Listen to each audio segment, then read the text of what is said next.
अस्सलाम वालेकुम नाज़रीन, प्रोग्राम है आज मुबारक के साथ अब्दुल कयूम साहब हमारा साथ देंगे। अस्सलाम वालेकुम सर। जी वालेकुम सलाम जी महबूब साहब। सर क्या चल रहा है पाकिस्तान में अभी तक? तो जो कुछ मुझे नजर आ रहा है, मुझे तो कुछ समझ नहीं आ रही। आपको आ रही है कुछ समझ? कोई समझ नहीं आ रही। आप सही कह रहे हैं। पाकिस्तान में जो कुछ हो रहा है, रात को कुछ होता है, दिन को कुछ होता है, कल क्या होने वाला है, लोग क्या बातें कर रहे हैं, आपका मीडिया जो है, सोशल मीडिया पे क्या चल रहा है, सब कुछ परेशान कौन जिसको कहते हैं कि आदमी सुन के और पढ़ के और देख के टोटली मैं यकीन करें मुबारक साहब, मैं बहुत परेशान हूँ।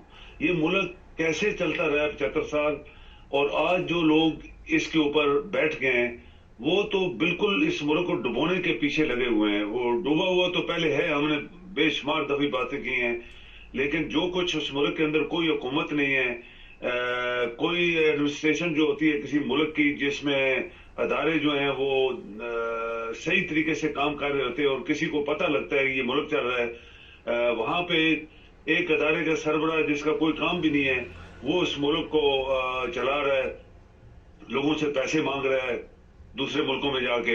ये एक शर्मनाक बात है जो पाकिस्तान के अंदर हम देख रहे हैं। आपके तमाम सियासतदान चूंकि करप्ट साबित हुए हैं अदालतों से और लोगों से और उनके करतूतों से, पूरा मुल्क जो है वो जानता है कि ये सब करप्ट लोग हैं, इन्होंने लूटा हुआ है मुल्क को। उनको इलेक्शन में डालने के लिए और हुकूमत देने के लिए जो है वो लोग कोशिश कर रहे हैं, जबकि ये दुनिया में ऐसे नहीं होता, दुनिया में होता ही नहीं है। एक दबा लग जाए किसी सियासतदान के ऊपर यूरोप में या डेवलप कंट्री में, वो दोबारा इलेक्शन नहीं लड़ सकता, वो किसी गवर्नमेंट के महकमे में नहीं आ सकता। पाकिस्तान में सब कुछ हो रहा है और ये कौम के लिए मेरे ख्याल में मायूसी जो होती है, इंतहाई मायूसी की जो हद है मुबारक साहब, वो है। सर ये इतला मिली कि नवाज शरीफ पेंशन पे जा रहा है, कहता है मैं सियासत से रिटायर हो रहा हूँ। देखिए नवाज शरीफ जो है वो, नवाज शरीफ को पहली बात यह है कि ये बंदा, हजार इसको बीमारियां हैं। हम्म, दुनिया में कोई बीमार आदमी जो होता है इस तरह का, जिसको 100 बीमारी होती है, वो ना प्रेसिडेंट ना सदर ना किसी जगह उसको नजदीक नहीं आने देते। इसको बुलाया गया, सारे इसके करतूत इसके माफ किए गए, खरबों डॉलर इसने खाए हुए इसकी पूरी फैमिली ने, वो जो मदारी है इसका भाई है, ये सारे। तो फिर भी यहाँ पे उसको लाया गया वापस हुकूमत देने के लिए। पाकिस्तान एक इतना बड़ा मुल्क है, उसके उसके हाथ में, जिसको 3 दफा करप्शन पे निकाला गया मुबारक साहब, 3 दफा करप्शन पे निकाला गया, और वो चौथी दफा वजीर आजम बनने के ख्वाब देख रहे हैं। अभी वो बिलावल और जरदारी इसके इसके साथी या मुल्ला इसके साथी या एमक्यू वाले जो खुद दुनिया के आप कहें कि दुनिया के ऐसे लोग जो क्रिमिनल्स हैं, वो इसके साथ मिले हुए हैं। तो मुल्क की बात हो रही है मुबारक साहब, मुल्क आपका नहीं चल रहा। हम्म। अच्छा सर, एक बड़ा अहम सवाल है, ये क्या ड्रामा चल रहा है कि ये अदालत में ट्रायल होगा, जेल में होगा? आज तक हमें यही नहीं पता चल रहा। क्योंकि आपकी अदालतें आजाद नहीं है। आपकी अदालतें अगर आजाद होती तो बड़ी पावर आइन ने उनको दी हुई है। चूंकि ये लोग अंदर से खोखले हैं, तो इसीलिए ये सब कुछ हो रहा है। सुप्रीम कोर्ट भी है, हाई कोर्ट भी है। हाई कोर्ट का एक जज जो है वो गलत फैसले देता जा रहा है, चीफ जस्टिस हाई कोर्ट का, और दूसरे जो जज हैं वो उसके उसके अपोजिट फैसले देते हैं। फिर हाई कोर्ट वाला chief justice null and void करता है। चीफ जस्टिस सुप्रीम कोर्ट क्या कर रहा है, पूरी सुप्रीम कोर्ट के अंदर 16 जजेस बैठे हैं, वो क्या कर रहे हैं? अगर ये दयानतदारी से इंसाफ देते पाकिस्तान के लोगों को या अदारों को या जमहूरियत को इंसाफ देते, तो मुल्क बहुत अच्छे तरीके से चल रहा होता। लेकिन आज जो कुछ हो रहा है, एक डिसीजन होता है, पुलिस अपने फैसले दे रही है, नैब वाले अपने फैसले दे रहे हैं, FIA वाले अपने फैसले दे रहे हैं। तो ये एक डिसऑर्डर है एक मुल्क के अंदर, जिससे साफ जाहिर होता है कि ये मुल्क जो है, इसका कोई भी अदारा जो है एक दूसरे के साथ या आइन के ऊपर नहीं चल रहे। सर ये बताइए कि एक तरफ तो मुल्क नहीं चल रहा, दूसरी तरफ ये अभी तक हालात पैदा किए जा रहे हैं कि इमरान खान को पार्टी की लीडरशिप से अलहदा कर दिया जाए, नाअहल करार दे दिया जाए। इसमें एक बड़ा अहम सवाल है। दूसरी तरफ कहा जाए जी पार्टी इलेक्शन 20 दिन में कराए जाए, सारे बंदे उनको तितर बितर करा दिया, पकड़ लिए, मारा, जेलों में डाला हुआ, कौन कराए इलेक्शन? ये तो साफ जाहिर है, देखे ना, अभी साफ साफ लिखा हुआ है ना सामने ये कि क्या क्या इसके साथ हुआ। اس نے توشہ خانہ میں ایک گھڑی لی تھی نا، پاکستان کے لوگ، یہ جو سیاستدان ہیں، یہ بڑے بڑے ڈاکو جو ہیں پاکستان کو کھا گئے، کسی نے نہیں پوچھا. ابھی ایک گھڑی کے پیچھے لگے رہے، پھر اس کی بیوی کے نکاح کے پیچھے لگ گئے، پھر کبھی کوئی پکڑ لیتے، 9/11 والا پکڑ، وہ کیا کہتے ہیں 9th مئی والا پکڑ لیتے ہیں، کبھی کچھ پکڑ لیتے ہیں. تو یہ صاف ظاہر ہے کہ ایک آدمی کو نہ آنے دینے کے لیے سب کچھ کیا جا رہا ہے، اور وہ غلط کیا جا رہا ہے. یہ بھی آپ کے وکیل فائٹ کر رہے ہیں، روز کوئی نہ کوئی وہ مقدمہ جیت کے آتے ہیں، پھر نیا مقدمہ شروع کر دیتے ہیں، وہ اس کے پیچھے لگ جاتے ہیں. یہ جو ٹیمپریری گورنمنٹ، آپ دیکھیں پہلے مبارک صاحب دیکھیں کہ آئین میں ایک آئین بنا ہوا ہے، آئین کے اوپر دیکھ کے عمران نے 2 اسمبلیاں ڈیزالو کی تھی، یا پہلے بھی کی تھی، کہ 90 دن کے اندر الیکشن نہیں ہوئے. چیف جسٹس نے فیصلہ دیا، اس کو نہیں مانا گیا، سب اداروں نے اس کو نہ کیا. الیکشن کمشنر پریزیڈنٹ 2 دفعہ بلاتا ہے، اس کے پاس نہیں جاتا، اس کو لفٹ نہیں دیتا، کہتا ہے میں تمہاری بات نہیں مانتا ہوں. تو پھر ملک میں کون سا نظام ہے، کون سا آئین ہے، کون سا قانون ہے؟ چیف جسٹس ابھی جو بیٹھا ہے، اگر یہ سپریم کورٹ ایکٹیو ہوتی اور دیانتداری سے آئین کے اوپر عمل کرتی، تو تمام وہ آئین یا قانون جو بنے اسمبلی، جیلی اسمبلی میں بنائے گئے تھے، ان کو سب کو ختم کر دیتے جسٹ ان منٹس. وہ نہیں کر پائے، کیونکہ یہ بھی ان کے رشتہ دار ہیں. آپ ان کی رشتہ داریاں ڈھونڈیں نا کسی دن، تو آپ ذرا ایک پروگرام کریں ان کی رشتہ داریاں کدھر کدھر ہے. وہ سب رشتہ داریوں کی وجہ سے آپ کا ملک، آپ کا ہی نہیں چل رہا.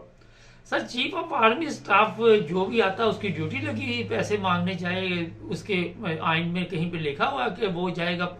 کاکڑ کیوں نہیں گیا پیسے مانگنے؟ لیکن ابھی میں آپ کو بتاؤں، چیف آف آرمی اسٹاف ساری دنیا کے آپ کمپیئر کر لیں. چلو ہم لوگ اپنے بارڈرز کے نزدیک 5-6 ملک جو ان کا کمپیئر کر لیں، کسی چیف آف آرمی اسٹاف کا نام نہیں مجھے پتا، میں دیانتداری سے آپ کو بتا رہا ہوں، کسی کا بھی، نہ انڈیا کا، نہ ایران کا، نہ چائنا کا، نہ بنگلہ دیش کا، نہ سری لنکا کا، یا کوئی یہ ایران کا. یہ پاکستان کا کیا ملک ہے پھر کہ ایک چیف آف آرمی اسٹاف سب کچھ اس کا نام کرتا درتا ہو رہا ہے، وہ سب کچھ کر رہے ہیں، اور وزیر اعظم اس کے پیچھے ہے، وہ ادارے اس کے پیچھے چل رہے ہیں. تو نالائق ترین قوم کے اندر جب لوگ پیدا ہو جاتے ہیں، جب قوم کے اندر نالائق ترین لوگ پیدا ہو جاتے ہیں مبارک صاحب، تو اس کا ہی اشور ہوتا ہے پھر. تو آج جو یہ گدر مدر ہو رہی ہے، مایوسی ہے، پریشانی ہے، اور کسی کو کوئی پتہ نہیں میں نے کیا کرنا ہے، تو ملک تو بہت بڑی بات ہوتی ہے. تو پھر ملک کے جو کام کرنے والے لوگ تھے وہ بھاگ کے باہر چلے گئے. بڑے بڑے ملکوں میں ان کو بڑی بڑی عزتیں ملی ہوئی ہیں.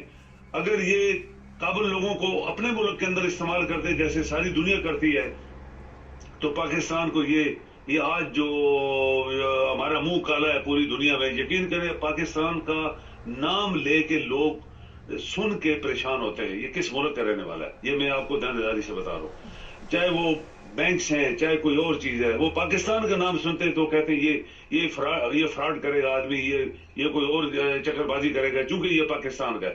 تو یہ سب کس نے کروایا؟ یہ جو لوگ پاکستان کے اندر بیٹھے ہوئے ہیں، سیاستدان ہیں، صرف سیاستدان، انہوں نے پورے ملک کے اداروں کو خراب کیا، پاکستان کی دولت لے کے باہر چلے گئے، اور پھر ہم نالائق ترین لوگ ہیں جو انہی کو بلا کے پھر اس ملک کی باغ دوڑ دینا چاہتے ہیں تاکہ بچا کچا پاکستان بھی ختم ہو جائے.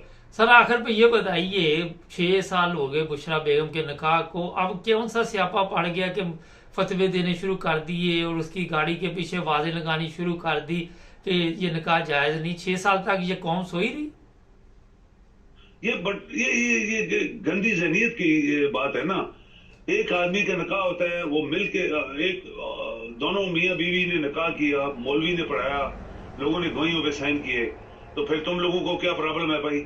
بات یہ ہے کہ پھر تمہیں کیا پرابلم یہ ہے کہ عمران کو نہیں آنے دینا، وزیر اعظم نہیں بننے دینا، کیونکہ اس نے پہلے ہی کہہ دیا تھا کہ میں اس ملک کو آگے لے کے جانا چاہتا ہوں، اور بددیانت حرام خور لٹیروں کو اس ملک سے ختم کرنا چاہتا ہوں، پاکستان کی لوٹی دولت کو واپس لانا چاہتا ہوں، اور بد کردار اور کیا کہتے ہیں بددیانت اور حرام خوروں کو پوسٹوں سے ہٹانا چاہتا ہوں. یہ اس نے بولا تھا، اور اس نے یہ بھی بولا تھا بعد میں پھر کیا ہوگا، یہ سارے چور مل کے مجھے نکال دیں گے گورنمنٹ سے، اور پھر وہی بات ہوئی.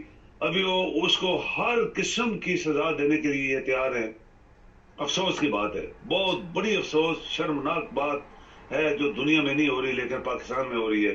لیکن میں ایک بات ہمیشہ مبارک صاحب کہتا ہوں کہ اللہ تعالیٰ بڑی طاقت والا ہے، وہ دیکھ رہا ہوتا ہے उस टाइम के ऊपर जब आदमी कहता है कुछ भी नहीं हो सकता अभी, तो तब उसकी फिर ताकत इस्तेमाल होती है, वो करता है और अपनी पावर दिखाता है। और मुझे अभी तक उसके ऊपर पूरा यकीन है कि एंड के ऊपर तक जो है इमरान कामयाब हो जाएगा। बहुत शुक्रिया सर। जी सर। नाज़रीन, जो बातें अभी साल ने बताई आपको पता चल चुका होगा। अदालतें बेबस, इदारे बेबस, कोई पता नहीं हमने जाना किधर है, कोई मंजिल नहीं, किसी को किसी रास्ते का नहीं पता। अल्लाह ताला रहम करे। हमारे चैनल को सब्सक्राइब करें, जुड़े रहे हमारे साथ।